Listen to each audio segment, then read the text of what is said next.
The fourth generation Owens that farmed this operation. We have been in business here over 100 years. The basis for us going into the silvopasture system was on some research done by a gentleman named Cliff Lewis, who was a research forester for USDA back in the 60s in Georgia. His papers stated that the configuration of 4x8x40, like we've got it planted here, will produce as much timber volume as a solid set. We chose to plant these trees on an east and west configuration so that we could maximize the sunlight on the floor of the forest and the forage. We will take and mark these trees along the side. They'll thin this row, and then lay them in this middle.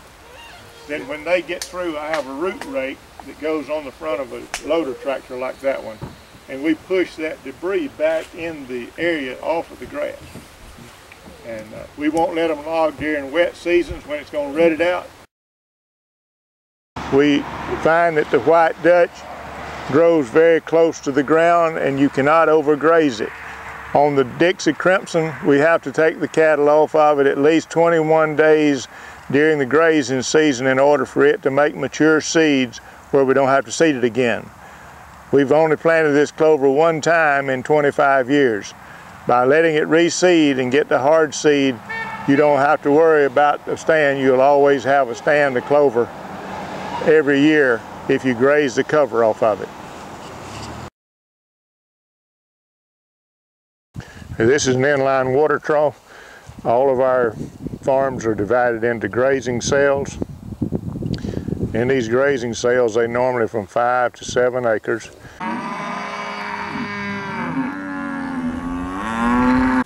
We normally breed 120 days a year. We start along in the middle of March and breed through the first week of July. So our calves are born uniformly in about a 100-day period.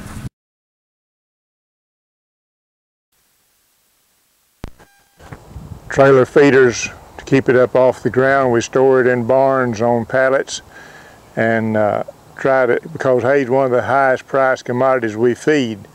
We stockpile bahia grass in the fall to carry the cattle on over into December without having to feed any hay. All the minerals we feed, which we feed year round, whether it be a protein mineral or whether it be a regular cattle mineral, we feed in these covered feeders. We feel like with the cost of mineral, there's no way you can feed it in an open feeder without losing a percentage of it, so we buy these covered feeders, move them from one site to the other when we're on controlled grazing on these skids.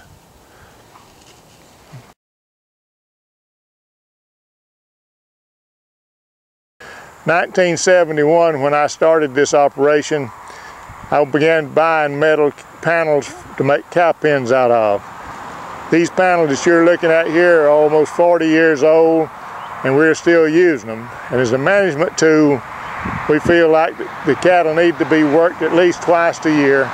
And if you don't have a safe set of pens to work them in, you're just going to get your cattle hurt or you hurt. While you were growing off a timber crop, you were also able to graze it and produce your livestock every year. This gave you cash flow during the 20 or 30 year period that you were growing trees.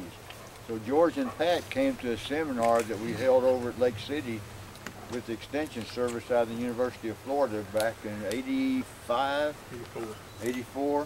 and we talked about this concept, and George and Pat had just bought 50 acres of pasture land, an old farm over here. And they came back home, they said, we believe we can make that work. And so they were the first innovators of this concept in the state of Florida, and I guess in the nation as far as that's concerned. And growing pines and pasture in this configuration, and George has made it a very successful activity